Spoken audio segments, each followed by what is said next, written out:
Welcome back students. साक्षात्कार के ऊपर इस व्याख्यान श्रृंखला में आज हम अंतिम कड़ी के रूप में साक्षात्कार प्रविधि के महत्व एवं उसकी कमियों के बारे में चर्चा करेंगे। अभी तक हम साक्षात्कार के विविध पक्षों के बारे में जान चुके हैं। हम ये जानते हैं कि अन्य प्रविधियों की तुलना में सामग्री संकलन के लिए साक्षात्कार प्रक्रिया का बहुत अधिक महत्व है, क्योंकि इसके द्वारा हम अनेक गुणात्मक तथ्यों, व्यक्ति के विचारों, भावों व मनोवृत्तियों का पता लगा सकते हैं। गुडेनहाइट ने इसके महत्व को स्पष्ट करते हुए कहा है कि गुणात्मक साक्षात्कार की आवश्यकता के पुनर्मूल्यांकन के कारण समकालीन अनुसंधान में साक्षात्कार का महत्व पहले से भी अधिक हो गया है। तो हमें मालूम है कि साक्षात्कार जो है एक अत्यंत महत्वपूर्ण प्रविधि है सामाजिक अनुसंधान में तथ्य संकलन के लिए। अगर हम इसके सभी गुणों का ध्यान करें तो हम कह सकते हैं कि इसके जो प्रमुख जो गुण हैं वो लगभग 6 हैं, और उसमें जो सबसे पहला है वो ये है कि साक्षात्कार के द्वारा हम सभी प्रकार की सूचनाओं का संकलन कर पाते हैं, और वो सूचनाएं जो अन्य प्रविधियों के द्वारा संभव नहीं हो पाती हैं, जैसे गुणात्मक सूचनाएं। और ये जो इसे जो प्राप्त जो तथ्य होते हैं वो प्राथमिक सामग्री कहलाती है, यानी कि उसकी विश्वसनीयता और प्रामाणिकता अन्य स्रोतों से प्राप्त जानकारियों की तुलना में अधिक होती है। और दूसरा गुण यह है कि हम इसके माध्यम से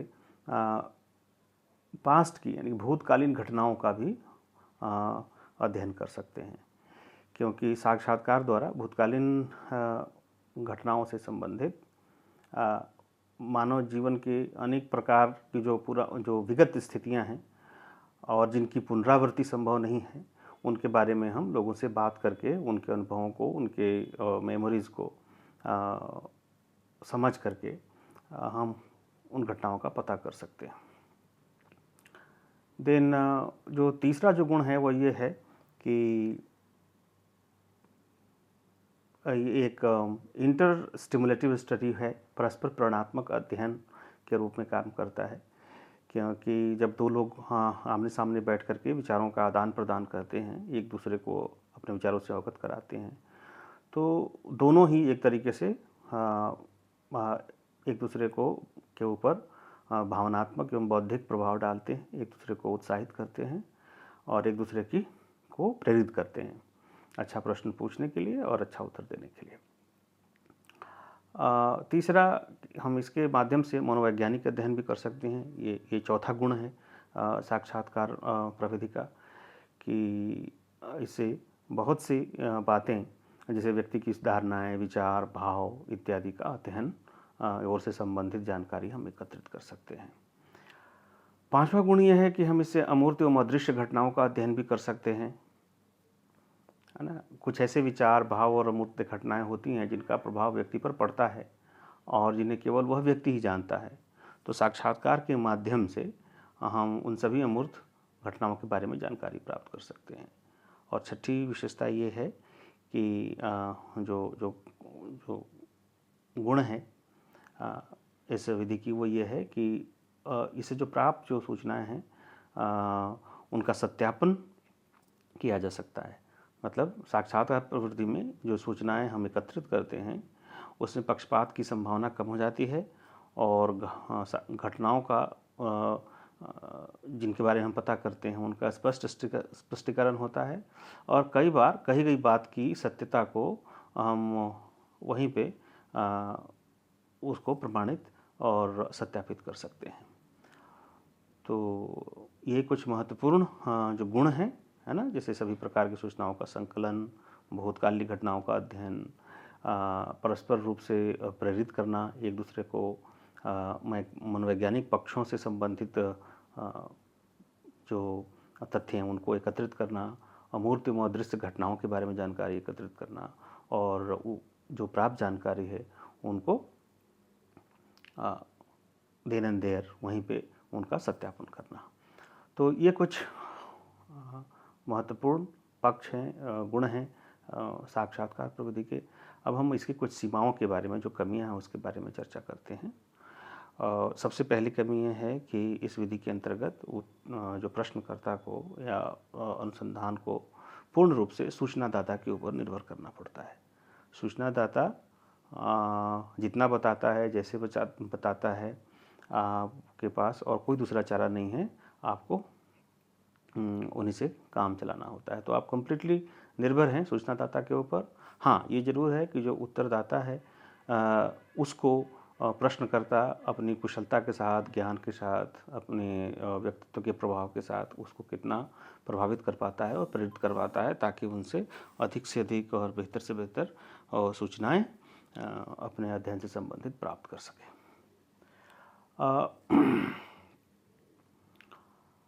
दूसरी कमी यह है कि इस अध्ययन में व्यक्तिगत पक्षपात होने की संभावना हो सकती है कि साक्षात्कारकर्ता और उत्तरदाता दोनों की ओर से पक्षपात की संभावना बनी हो सकती है। कि जैसे मान लीजिए कि जो प्रश्न करने वाला है वो सही व्यक्ति तक नहीं पहुँचे, सही प्रश्न नहीं पूछे, या उत्तर देने वाला व्यक्ति ईमानदारी के साथ प्रश्नों का उत्तर नहीं दे।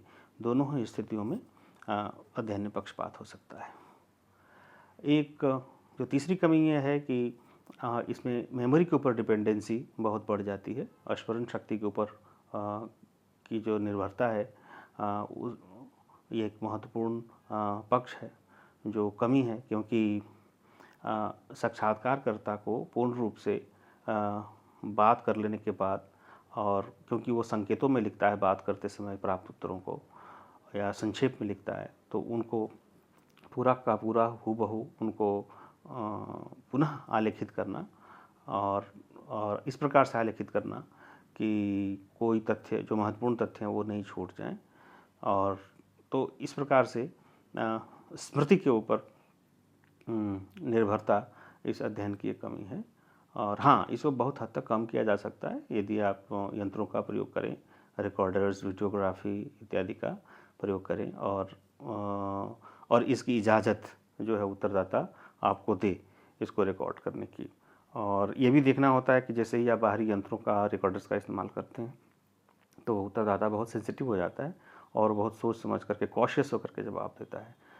तो इन बात को भी ध्यान रखना कि एकदम सहजता के साथ आपको उत्तर मिले और जो प्राप्त जानकारी है उसको पूरा का पूरा आप विधिवत तरीके से बिना किसी महत्वपूर्ण तथ्यों को छोड़ते हुए लिखें। देन ये संभावना है कि आपकी जो रिपोर्टिंग है वो अशुद्ध हो, इनएक्यूरेट हो, है ना, वो सटीक नहीं हो, सही नहीं हो। और इसे कई सारे कारण हो सकते हैं, क्योंकि हो सकता है कि उत्तरदाता घटना को अपने ढंग और रुचि से देखे, और या कुछ महत्वपूर्ण पक्षों को छोड़ दे, उनका वर्णन नहीं करे, उनको संज्ञान में नहीं ले। तो इस प्रकार से जो रिपोर्ट होगी वो पूर्ण और सही नहीं बनेगी। पांचवी कमी यह है कि एक महंगी विधि है, क्योंकि इसके संचालन में, तथ्यों के संग्रह में, लोगों से मिलने में अधिक समय, श्रम, धन इत्यादि की आवश्यकता होती है। और कई बार एक ही व्यक्ति से इंटरव्यू के लिए आपको एक से अधिक बार भी उसके पास जाना पड़ सकता है। तो यह एक खर्चीली पद्धति है। और जो छठी कमी है वो ये है कि यह जो प्रविधि है वो बहुत बड़े क्षेत्र के लिए सर्वथा उपयुक्त नहीं है, क्योंकि अध्ययनकर्ता के लिए संभव नहीं है कि बड़े व्यापक क्षेत्र में बहुत सारे लोगों के साथ उनके टाइम को और उनकी सुविधाओं को एडजस्ट करते हुए वो सूचनाएं एकत्रित कर सके। तो एक बहुत बड़े क्षेत्र के ऊपर इसको लागू नहीं किया जा सकता। और ऑब्वियसली एक समय की जो उपलब्धता है, यह भी एक बहुत बड़ी कमी है इसके लिए, कि साक्षात्कार के लिए अक्सर आप चाहेंगे कि जिसका आप साक्षात्कार ले रहे हैं उसके काम की हानि नहीं हो, और उसके रोजी रोटी में आपके अध्ययन के कारण कोई खलल या व्यवधान उत्पन्न नहीं हो, तो आप उसकी सुविधाओं का ध्यान रखते हैं। जैसे रात के समय या ऐसे समय में जब वो फ्री बैठता है, उस समय जा कर के आप उससे पूछें। तो अब हर उत्तरदाता के साथ इतना ये एडजस्ट करने के लिए आपको काफ़ी सारा समय चाहिए होता है इस काम करने के लिए, और आपको भी अपनी सुविधाओं को थोड़ा बैक स्टेज पे रखना पड़ता है ताकि आप उत्तरदाता के पास उसकी सुविधा के अनुरूप, उसके समय के अनुरूप, उसके लिए जो कंफर्टेबल स्थान है वहाँ पे पहुंचकर आप उससे बात कर सकें। तो इसके लिए समय का होना और पर्याप्त समय का होना एक कई बार जब हम अध्ययन करते हैं तो हमारे पास इतना समय नहीं होता है, हमें भी जल्दी होती है, हम जल्दी जल्दी इसको पूरा करना चाहते हैं। कोई भी एजेंसी या कोई भी समय कोई भी व्यक्ति जब अध्ययन करता है तो उसके पास एक निश्चित टाइम फ्रेम होता है, तो और उसी के भीतर, उसी अवधि के भीतर उसको कंप्लीट करना होता है। तो समय की जो उपलब्धता है वो, और समय का जो खर्च है इसके ऊपर, वो एक इसका दुर्गुण है इस प्रविधि का।